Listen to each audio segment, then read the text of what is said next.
नमस्कार विद्यार्थी मित्रांनो, इंग्लिश विथ अविनाश पाटील या माझ्या यूट्यूब चॅनलमध्ये मी तुमचं परत एकदा स्वागत करतो आहे. विद्यार्थी मित्रांनो, आपण व्हॉईस हा टॉपिक शिकत होतो. त्या व्हॉईस टॉपिकवरती पहिला व्हिडिओ मी अपलोड केला आहे. त्याचा पार्ट 1 जर तुम्ही पाहिला नसेल तर तो पार्ट 1 आधी बघा आणि मग पार्ट 2 बघा. चला तर मग आपल्या टॉपिकला आपण सुरुवात करू.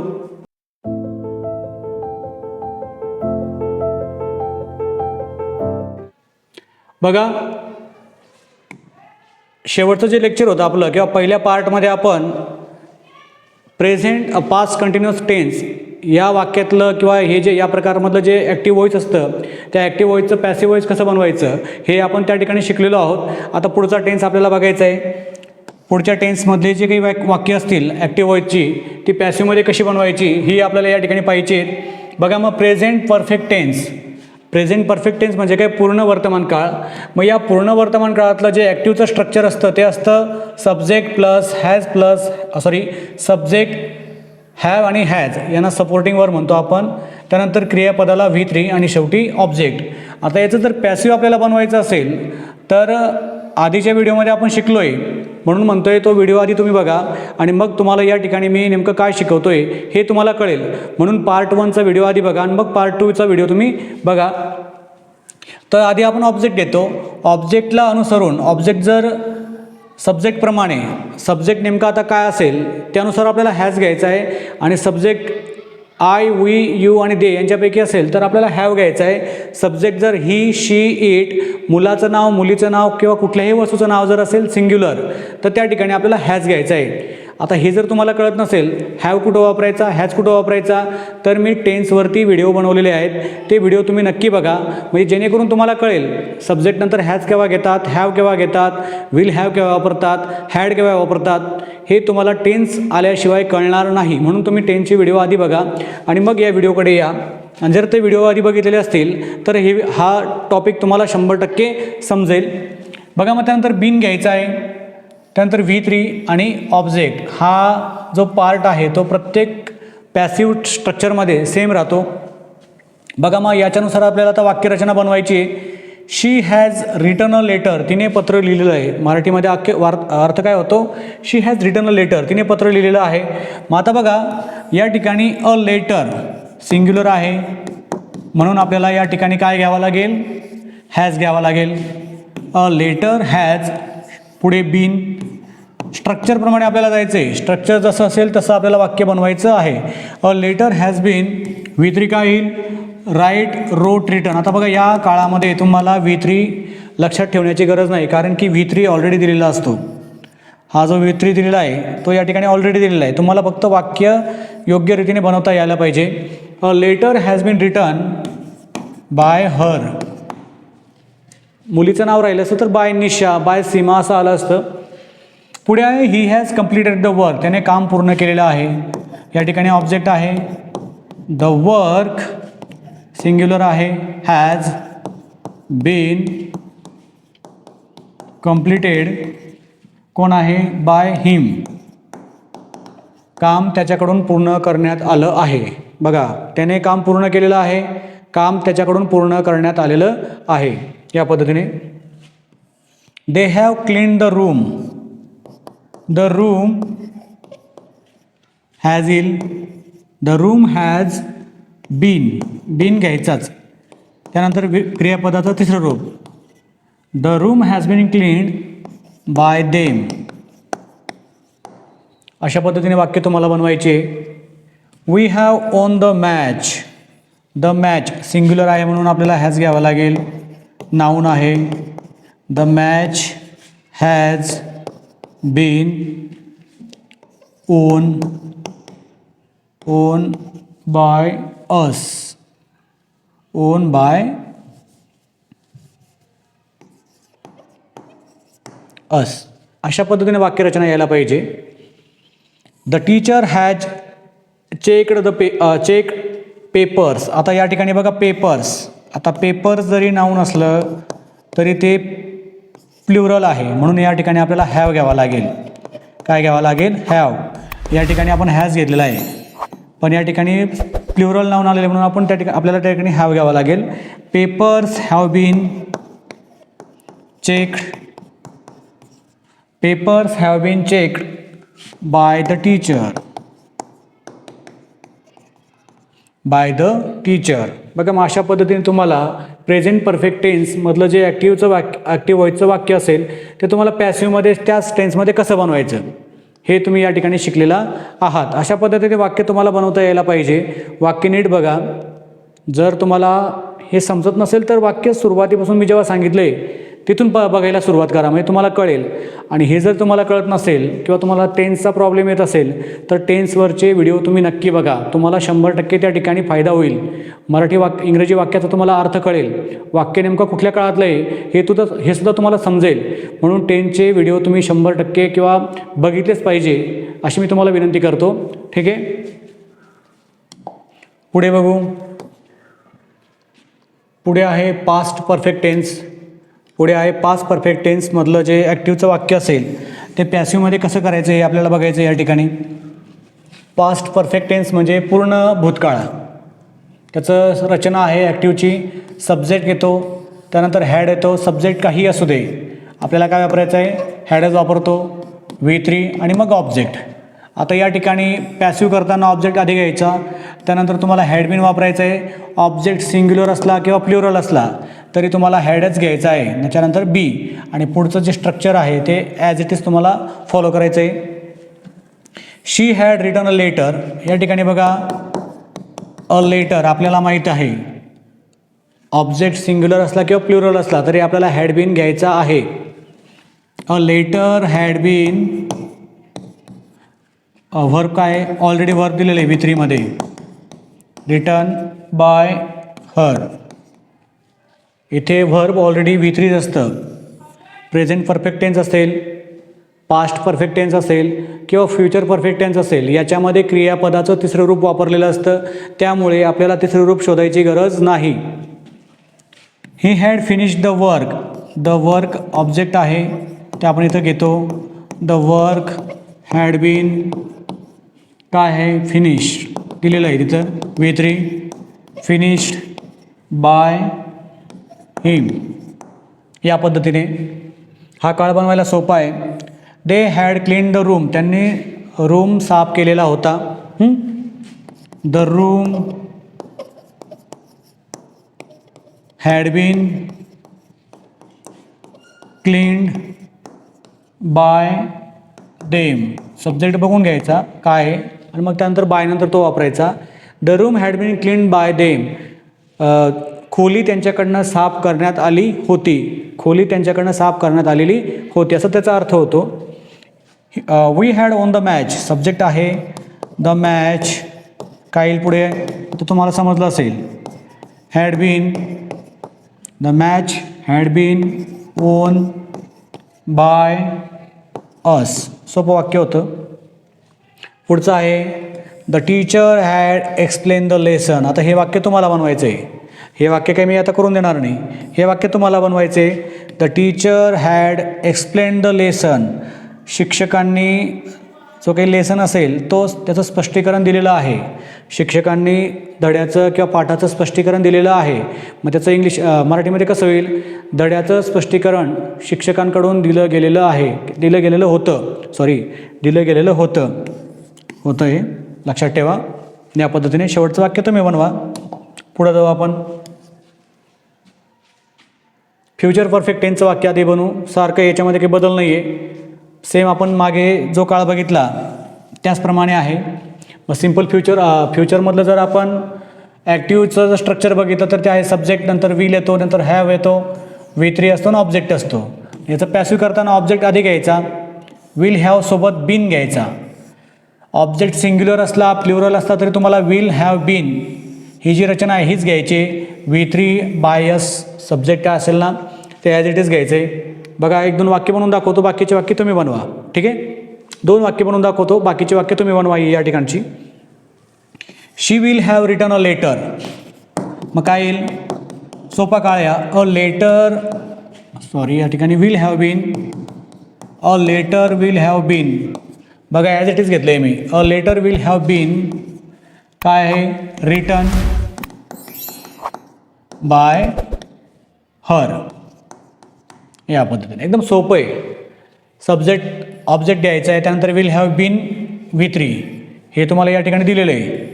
विल हॅव रिटर्न या ठिकाणी तुम्हाला फक्त काय करायचं आहे, बीन घ्यायचं आहे, झालं वाक्य. आणि सब्जेक्ट ऑब्जेक्ट सब्जेक्टच्या ठिकाणी घ्यायचं आहे आणि सब्जेक्ट ऑब्जेक्टच्या ठिकाणी घ्यायचं आहे, वाक्य बनवता येतं. He will have finish the work, त्याने काम पूर्ण केलेलं असेल, हे एवढंच वाक्य बनवतो मी. The work as it is, the work will have been finished by him. बघा या पद्धतीने काय सोपा काळ आहे, यामध्ये बाकीचे वाक्य काही करू देण्याची गरज नाही आहे. तुम्ही जर वाक्य केली तर तुम्हाला ती वाक्य बनवता येतील, त्यामुळे याच्यामध्ये काय आपण वेळ घालवू नये.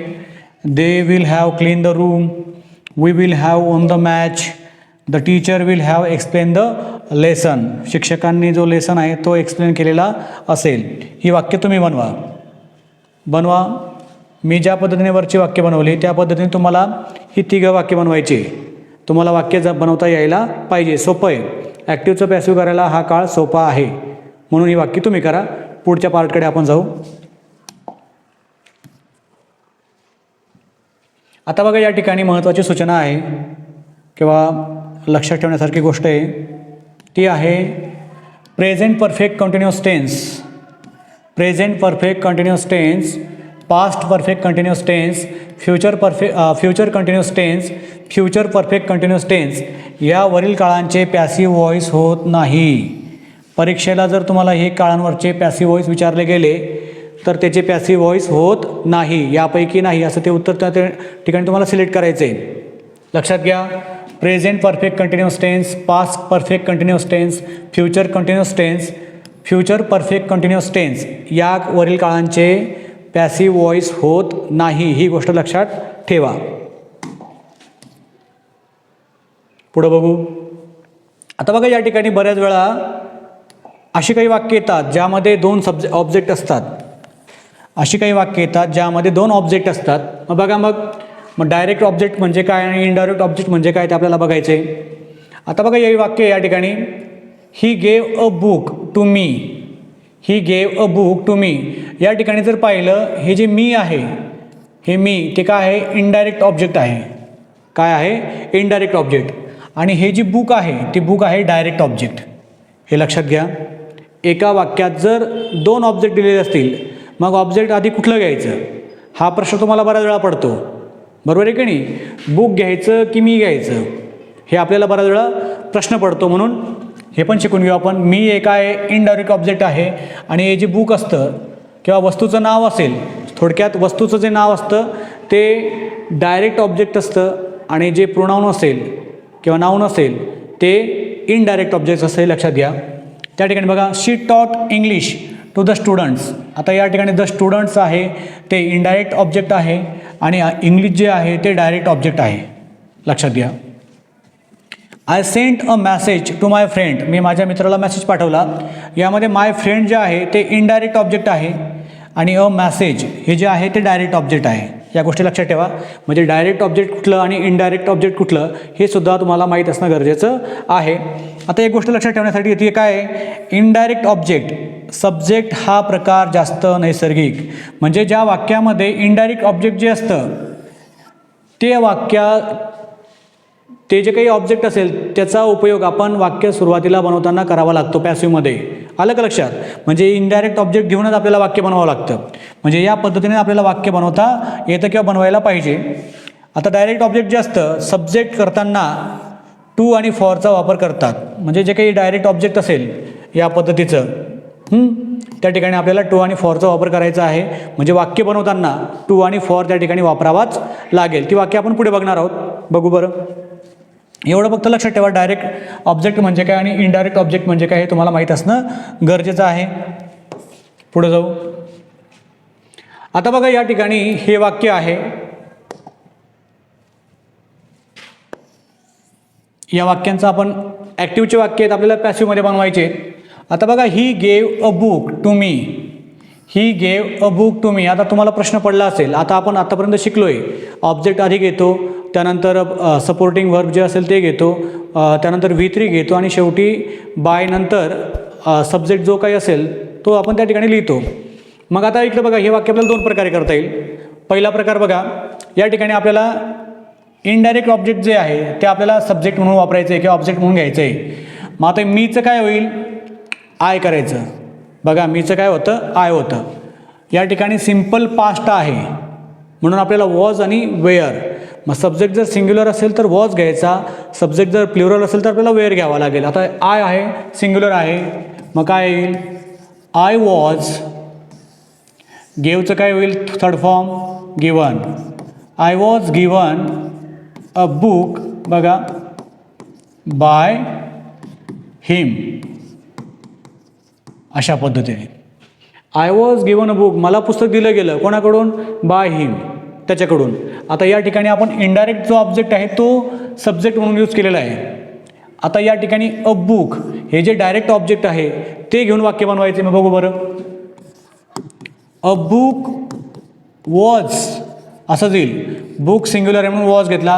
अ बुक वॉज गिवन. आता बघितलं आपण टू आणि फॉर वापरायचा. To me as it is. बघा, a book was given to me, कोणाकडून, बाय हिम. बऱ्याच वेळा तुम्ही ही बाय हिम ही जी रचना आहे ही वाक्यानंतर वापरली नाही तरी चालते.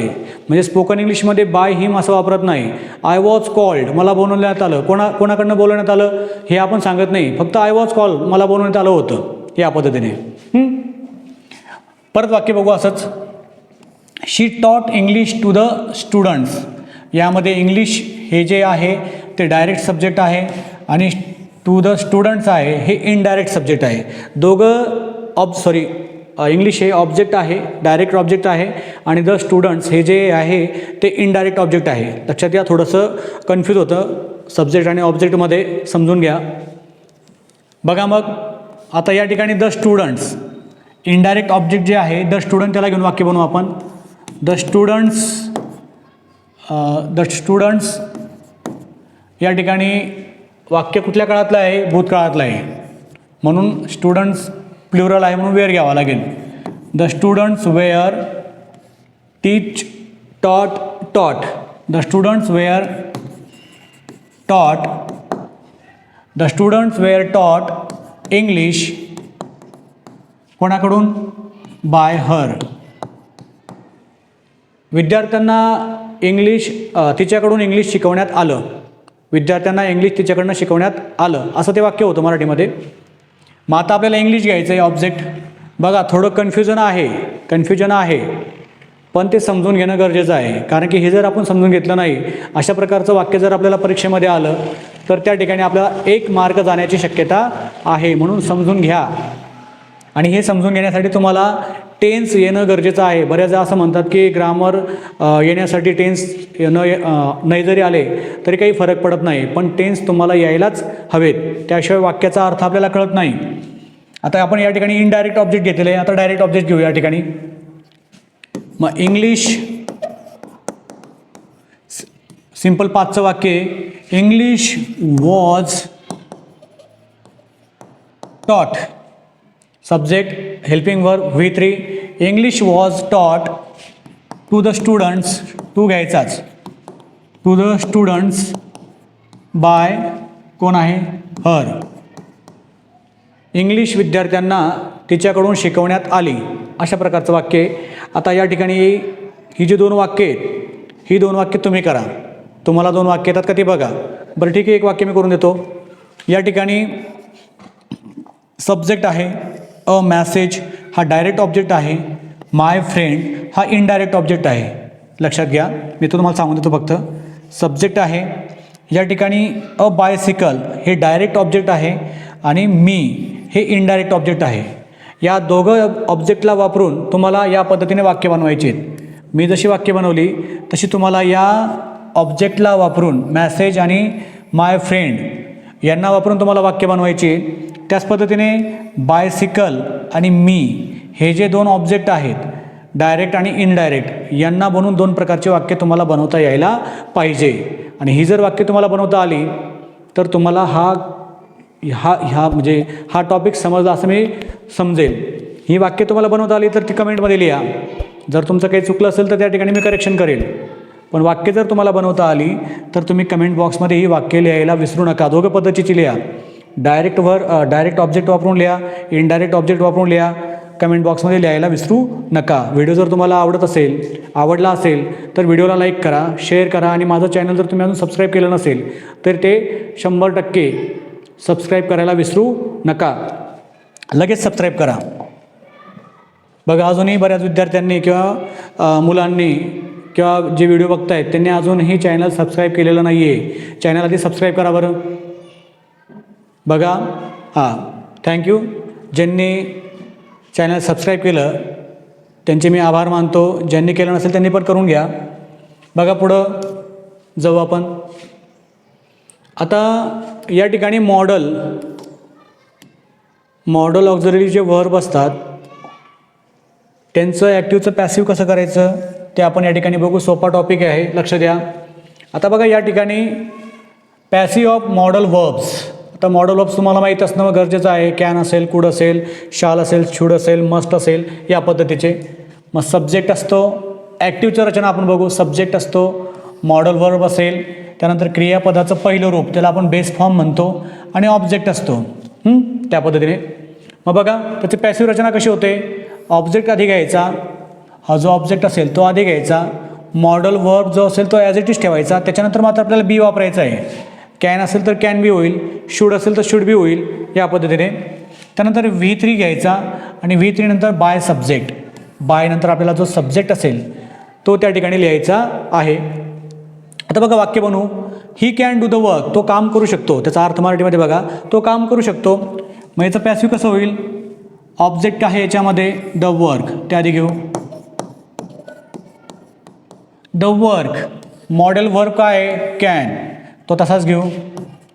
The work can. त्यानंतर बी घ्यायचा. क्रियापदाचं तिसरं रूप. या ठिकाणी डूचं काय होईल. Do, did, done.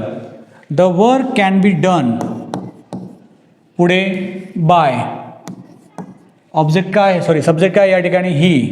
हीचं काय होईल हिम. बघा किती सोपं आहे. The work can be done by him. त्याच्याकडनं काम केलं जाऊ शकतं. तो काम करू शकतो, त्याच्याकडनं काम केलं जाऊ शकतं. बघा वाक्याचा कसा फरक पडतो. शी शूड राईट द लेटर. आता या ठिकाणी द लेटर हे काय आहे, ऑब्जेक्ट आहे, ते आधी लिहू. The letter can be written. The letter can be written. Sorry, should by होता या ठिकाणी, कॅनच घेतला. द लेटर मॉडल वर्ब जे असेल ते घ्यायचं. The letter should be written by her, या पद्धतीने. आता ही जी शेवटची वाक्य आहेत, ही शेवटची वाक्य तुम्ही करून बघा. तुम्हाला ही वाक्य जमतात का. या ठिकाणी मॉडल वर्ब आहे मस्ट आणि या ठिकाणी मॉडल वर्ब आहे मे. तुम्हाला त्यानंतर बी घ्यायचं आहे. क्रियापदाचं तिसरं रूप शोधायचं आहे. फॉलोचं फॉलोड होतं, विनचं वोन होतं, त्यानंतर बाय आणि सब्जेक्ट. दोघं वाक्य लिहा, कमेंटमध्ये लिहा, मी ते वाक्य चेक करेल. ओके, पुढे जाऊ.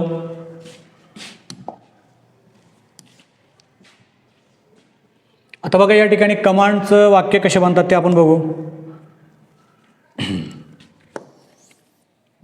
कमांड ज्याला आपण इम्पेरेटिव्ह सेंटेन्स म्हणतो, आज्ञा देतो आपण त्यावेळेस. मग आता कमांड देताना आधी आपण वर्ब वापरतो, क्रियापदाचं पहिलं रूप, आणि जो काही ऑब्जेक्ट असेल तो यूज करतो. त्यानंतर गो देअर, किंवा इथे दिले बघा ओपन द डोअर, या ठिकाणी V1 वापरलेलं आहे आणि द डोअर हे ऑब्जेक्ट घेतलेलं आहे. म्हणजे एवढं स्ट्रक्चर असतं. मग बघा त्याचं पॅसिव्ह करताना इम्पेरेटिव्ह सेंटेन्सचं ॲक्टिव्ह व्हॉइसचं वाक्य पॅसिव्हमध्ये करताना बघा सर्वात आधी आपल्याला लेट घ्यायचं आहे. काय घ्यायचं आहे, लेट. त्यानंतर वाक्यातलं ऑब्जेक्ट घ्यायचं आहे, मग त्यानंतर बी वापरायचं आणि सगळ्यात शेवटी काय येईल, V3 येईल. बघू मग वाक्य कसं बनवायचं. लेट आधी घेऊ. लेट घेतला. ऑब्जेक्ट घ्यायचा आहे, द डोअर ऑब्जेक्ट आहे. Late the door. पुढे काय आहे, बी घ्यायचा, घेतला बी. आणि या ठिकाणी जे वर्ब असेल, वर्ब काय आहे, ओपन, ते V3 मध्ये करायचं. Let the door be opened. बघा अशा पद्धतीने आपल्याला वाक्य बनवता येईल. किती सोपं आहे. लेट घेतला, त्यानंतर ऑब्जेक्ट घेतला, त्यानंतर बी घेतला आणि त्यानंतर क्रियापदाचं तिसरं रूप घ्यायचं V3 घेतलं. पुढचं वाक्य बघू. यामध्ये द आन्सर्स हे काय आहे ऑब्जेक्ट, त्याच्या आधी आपल्याला काय करावं लागेल, लेट घ्यावा लागेल. त्यानंतर ऑब्जेक्ट काय असेल, the answers, late the answers. बघा मग या ठिकाणी बी घ्यायचा, ऑब्जेक्ट नंतर बी आणि याचं काय करायचं V3, let the answers be return. अत्यंत बघा किती सोपं आहे. तुम्हाला फक्त वाक्य समजायला पाहिजे आणि त्याचं स्ट्रक्चर तुम्हाला माहीत असणं गरजेचं आहे. ही रचना आणि ही रचना तुम्हाला माहीत असणं गरजेचं आहे. इम्पॅरेटिव्ह सेंटेन्सचं ॲक्टिव्ह व्हॉईस पॅसिव्ह करताना लेटचा वापर करायचा. लेट नंतर ऑब्जेक्ट घ्यायचं, ऑब्जेक्ट नंतर बी घ्यायचं आणि क्रियापदाचं तिसरं रूप त्या ठिकाणी घ्यायचं आहे. अशा पद्धतीने तुम्हाला हे तिसरं वाक्य बनवायचं आहे. तिसरं वाक्य कमेंटमध्ये लिहा. पुढे जाऊ. पुढे बघा इम्पेरेटिव्ह सेंटेन्स रिक्वेस्ट. आता विनंती करायची, जर आपल्या विनंती जर असेल रिक्वेस्ट, त्याचं ॲक्टिव्हचं पॅसिव्ह कसं करायचं ते आपण बघू. आता बघा प्लीज, आपण कोणालाही रिक्वेस्ट करताना इंग्लिशमध्ये प्लीज वापरतो. Please give me the pen या पद्धतीने, किंवा काइंडली वापरतो. त्यानंतर क्रियापदाचं पहिलं रूप घेतो आणि मग शेवटी काय असतो object, please give me the pen त्या पद्धतीने. मग त्याचं काय करायचं पॅसिव्ह करताना, वाक्याची सुरुवात यू आर रिक्वेस्टेड टू या पद्धतीने करायची.